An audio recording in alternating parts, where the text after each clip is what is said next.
Du coup, donc je suis Sabrina Delcroix. Donc moi, globalement, aujourd'hui, je suis product manager du produit détection. Ça dit probablement pas grand-chose à quelqu'un, et c'est normal. Aujourd'hui, je suis dans la cybersécurité depuis 5 ans. Je viens d'une reconversion professionnelle. Alors j'étais quand même dans les domaines de l'IT puisque j'étais développeuse à la base. Donc je me suis pas trop éloignée, et grâce à un super événement qui s'appelle WannaCry, j'ai pu me reconvertir dans la cybersécurité.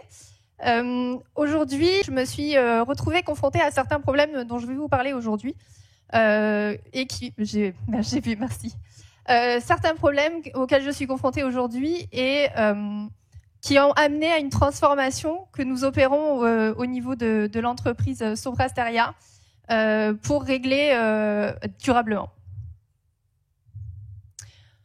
Petit sommaire, juste expliquer un petit peu la genèse du SOC, d'où ça vient, pourquoi on fait ça. Pourquoi aujourd'hui le modèle de SOC et de CERT est un échec selon moi. Quels sont les objectifs en fait, au final, à quoi sert un SOC. Et enfin, je finirai par ouvrir un petit peu les pistes de réflexion pour pouvoir repenser nos défenses. Le SOC aujourd'hui, donc je ne sais pas si ça parle à tout le monde, c'est en général une équipe de personnes qui travaillent dans une salle avec beaucoup d'écrans. Il y a beaucoup d'écrans parce qu'en fait, on doit pouvoir voir des alertes de sécurité à tout moment pour à peu près tous nos clients, tous les systèmes d'information. Et en fait, cette salle, avec ces personnes qui travaillent, ils ont une organisation qui est initialisée à partir des NOC. Donc les NOC, les Network Operations Center, en comparaison des Security Operations Center. Et au niveau des NOC, en fait, ce sont des centres qui traitent des pannes et des problèmes informatiques. Ça existe depuis les années 60. Et du coup, moi, quand je suis arrivée dans le SOC, je me suis dit, mais c'est bizarre, pourquoi est-ce qu'on traite les incidents de sécurité de cette façon-là? Ça n'a pas trop de sens. Et donc, en creusant un petit peu, je me suis aperçue qu'effectivement, ça venait des NOC. Et les NOC, c'est quoi? Ça fonctionne comment? Donc, en fait, dans un NOC, il y a 3 teams, il y a 3 équipes. Une team qu'on appelle L1, une team qu'on appelle L2 ou tiers 2 et une team qu'on appelle L3. Globalement, la team L1, c'est celle qui va servir en fait de guichet unique. C'est là où les clients ou les utilisateurs vont appeler en cas de problème. Et le but de cette team-là, c'est de réduire en fait le problème, le dysfonctionnement le plus vite possible et de remettre tout en état de marche.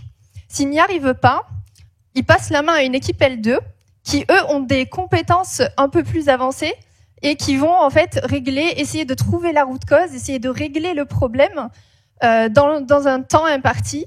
Et puis quand le problème devient trop grave ou le dysfonctionnement devient trop critique, ça escalade à une 3e team qui, eux, ont vraiment pour but toute la journée de régler des root causes. Donc ils vont faire appel à des prestataires extérieurs, à des éditeurs parfois, des éditeurs de solutions, des administrateurs IT, et ils sont en charge des incidents majeurs. Donc on a repris cette organisation-là au niveau du SOC, ce qui fait que dans les premiers modèles de SOC qui existent depuis maintenant quelques années, en fait on a également ces 3 teams-là, avec la team L1 qui va traiter, qui va investiguer des alertes. Ce qu'on appelle dans le milieu, c'est du triage, en fait. Il faut vraiment imaginer ça comme à l'usine. C'est-à-dire, ça, c'est une bonne patate, ça, c'est pas une bonne patate. Donc, c'est vraiment ça, hein. Ça vient du domaine militaire, mais voilà, on l'a quand même mis au goût du jour. Une fois que les incidents, en fait, on appelle ça, des incidents ont été sélectionnés, ça passe à l'équipe 2. Alors, de la même façon que le NOC, c'est-à-dire les procédures n'ont pas marché, on n'a pas réussi à faire ce qu'on voulait, on passe à l'équipe avec l'expertise au-dessus. Donc, même sujet que sur le NOC, ils vont investiguer l'incident. S'ils n'arrivent pas à comprendre ce qui se passe, ils investiguent à l'équipe d'après. Bon, tout ça, c'est bien beau, mais tout ça pour dire quoi? Qu'en fait, ce modèle-là, il me paraissait ne pas avoir de sens. Concrètement, pourquoi ça ne fonctionnait pas? Donc, je me suis posé la question, pourquoi ça ne fonctionne pas? En fait, il suffit de se poser 2 questions très simples. La première question, c'est, dans les 2 cas, quand je suis analyste, quel est mon objectif? Alors, dans le cas du NOC, l'objectif, donc comme je le disais, c'est est-ce que c'est vraiment un problème? Mon deuxième objectif, c'est de régler le problème le plus rapidement possible. Est-ce que j'ai assez d'informations pour être autonome, pour régler mon problème, ou est-ce que je dois escalader? Dans le SOC, maintenant, en fait, la vraie question qu'il faut se poser, c'est est-ce que je suis vraiment en train d'être témoin d'une attaque? Est-ce qu'il y a un humain qui est en train de laisser des traces devant mes yeux? Qu'est-ce que je dois faire? Comment j'agis en fonction de ça? Donc déjà, on voit que les deux objectifs n'ont absolument rien à voir, avec le NOC qui est plutôt une panne matérielle, un domaine de... Donc, pas régler le problème, eh bien les problèmes s'accumulent. Donc on a de l'insatisfaction, les problèmes s'accumulent, le système ne marche pas. Dans le cas d'un SOC, quand on ne sait pas traiter une alerte correctement, en fait on a une cyberattaque. En fait on a une menace et un humain qui prend des décisions comme on traiterait une panne informatique. Et donc, ce constat-là, je suis pas la première à la faire. Il y a d'autres personnes, donc il y a des personnes qui se sont attelées à trouver un autre modèle qui s'appelle le modèle de SOC et de CERT. Manque de chance, il ne marche pas non plus. Pourquoi ? Parce qu'en fait, alors là, on va être un peu plus technique, mais globalement, ce que vous voyez en bas, ça s'appelle une matrice. C'est la matrice Mitre-Attaque. Donc Mitre, c'est juste la référence en cybersécurité. Globalement, c'est l'organisme qui a enfin réussi à faire en sorte que nous parlions tous le même langage. C'est-à-dire que quand on parle d'attaquants, que ça soit dans le domaine de la vulnérabilité, que ça soit dans le domaine du cloud, que ça soit dans le domaine des gestions d'identité, des SOC, etc. On parle le même langage et quand on sait qu'un attaquant il fait du discovery, on sait de quoi on parle. Donc cette matrice MIT-là, juste pour expliquer un petit peu comment nous on voit les choses, en fait le threat actor, pour compromettre un système d'information, il va réaliser, alors pas systématiquement toutes, mais une bonne partie des étapes de gauche à droite. Il va commencer par de la reconnaissance, son but étant l'impact. Qu'est-ce qu'on entend par impact ? On entend destruction du système d'information, on entend exfiltration de données, etc. Et donc le threat actor, il se déplace de gauche à droite en utilisant tout un tas de techniques qui sont à sa disposition. Il faut savoir qu'il suffit d'une seule technique pour passer d'une colonne de gauche à une colonne de droite, donc assez facile pour un attaquant. Et donc aujourd'hui, pour contrer ça, on a mis en place un modèle de SOC et de CERT, mais pas vraiment. Donc en fait, le problème de ça, c'est que la responsabilité du SOC, donc vous le voyez, c'est la flèche en bleu, elle se concentre sur le début en fait de la matrice Mitre-Attaque. Et le CERT qui, entre guillemets, c'est les pompiers. Le SOC va faire la surveillance en fait des incidents de sécurité. Le SOC, son but, ça va être le quotidien.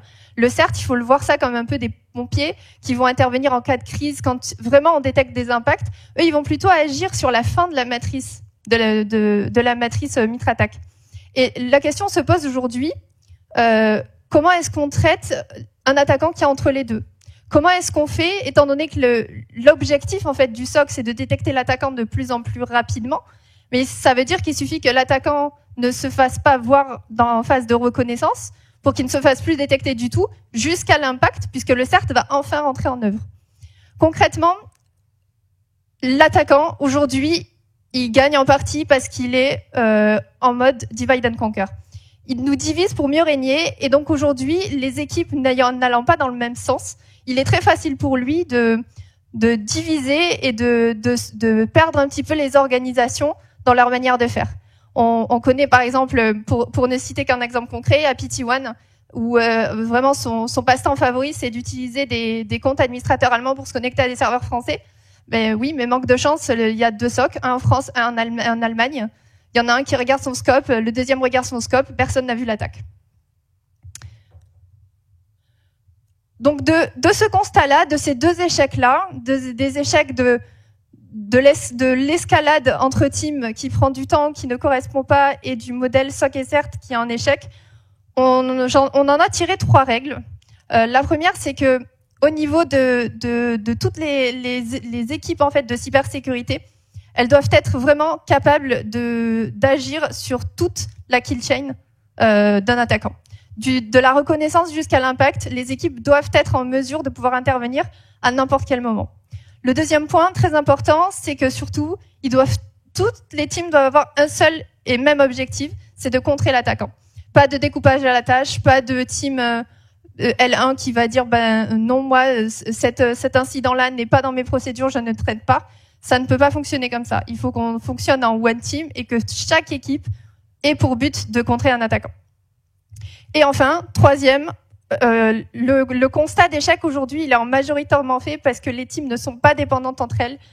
Pour ceux qui ont travaillé dans le modèle SOC et CERT, je pense que vous avez déjà entendu, c'est pas mon travail, c'est celui du CERT. Et le SOC qui dit, le CERT nous a pas forcément remonté les informations, donc on ne peut plus continuer comme ça. Les attaquants sont organisés, ils sont même professionnalisés pour la majorité d'entre eux, avec des rôles bien définis. Donc on doit aussi s'organiser et se professionnaliser à la même hauteur. Globalement, comment est-ce qu'on propose ça? Donc moi aujourd'hui je suis au cœur d'une transformation et actrice de cette transformation-là. On établit un modèle en fait autour d'un value center. Globalement, le value center, aujourd'hui, celui dont je fais partie, donc moi je suis product manager du produit détection, ça vous l'avez déjà entendu, mais maintenant ça va vous parler un petit peu plus. Dans Manage Detection and Command and Control. Aujourd'hui, tous ces produits-là ont leurs propres objectifs en termes de cœur métier, mais leur seule responsabilité commune, c'est de contrer les attaquants. L'attaquant partout où il se trouve. Notre rôle, c'est de le pister. Ça ne va pas être de faire des investigations, de suivre des procédures, des modes d'emploi. Ça va être de le pister à tout moment. Si jamais on voit une occurrence, par exemple, de Conti sur un système d'information ou de Ryuk qu'on sait qu'il se déploie en 3 heures, on va avoir une équipe qui va être chargée de suivre les moindres faits et gestes d'un attaquant dans le système d'information. Ça, c'est le produit détection. En parallèle de ça, et j'incite, en parallèle de ça, on a le produit investigation. Investigation, il va se baser sur tout ce que va lui donner la détection. Donc si la détection a vu 3 occurrences de l'attaquant Conti, le produit détection va les donner à investigation pour que l'investigation comprenne par où l'attaquant est passé, qu'est-ce qu'il a fait dans le système d'information. Couplé à ça, on a un produit qui est super important au niveau de la cybersécurité aujourd'hui, qui est la Threat Intelligence. On ne peut pas contrer un attaquant si on ne le connaît pas. Ce n'est pas possible. Donc la Threat Intelligence va pouvoir nous dire quel est le casier judiciaire en fait de l'attaquant, qu'est-ce qu'il a déjà fait, quelle méthode il utilise, quels sont ses points forts et ses points faibles, ce qui nous permet aussi de contrer l'attaquant. En 4e étape vient surtout le produit Response. Le produit Response, lui, il va prendre en information également le CV, hein, le profiling de l'attaquant pour mettre en place le bon plan d'action. Response, c'est un peu le GIGN en fait. C'est le produit qui va s'assurer que l'attaquant il est bien sorti du système. Et donc, c'est un produit qui est absolument nécessaire aujourd'hui dans la chaîne. Il y a un dernier produit qui est le produit Vulnerability Management, qui lui va faire le suivi en fait de l'actualité de toutes les CVE. On a parlé beaucoup en 2022 des Zero Days qui étaient déjà exploités. On se rend compte vraiment de la criticité des faiblesses au niveau des systèmes d'information par rapport aux CVE, à la difficulté des entreprises avec du patching management. Le produit Vulnerability Management va pouvoir nous indiquer en fait dans le système d'entreprise sur lequel qu'on essaye de protéger d'un attaquant où l'attaquant peut réellement passer. Et donc, on voit bien que tous ces produits-là communiquent. Donc, il n'y a plus un système de L1, L2, L3 ou SOC qui intervient dans un périmètre et CERT de l'autre. En fait, tous ces produits communiquent entre eux en fonction d'input et d'output. Pour aller un petit peu plus loin, donc ça, c'était la partie un petit peu SOC pour le traitement des incidents de sécurité, mais en fait, il n'y a pas que ça. Comme l'ont expliqué mes consoeurs ce matin, il y a énormément de sujets autour du Zero Trust, autour du risque, autour de la gestion des identités. En fait, on ne peut pas s'arrêter au SOC, on ne peut pas s'arrêter aux incidents de sécurité. Donc, en fait, ce modèle-là, il faut le faire sur toute la chaîne. Aujourd'hui, toutes les équipes du domaine de la cybersécurité, que ça soit du risque, que ça soit dans de cloud, que ça soit de la vulnérabilité, que ça soit de la protection des terminaux, toutes ces équipes-là doivent trouver un meilleur modèle pour pouvoir s'alimenter les unes les autres et ne plus rester dans un système d'escalade comme on l'a fait sur les 40 dernières années. J'ai terminé. Merci beaucoup.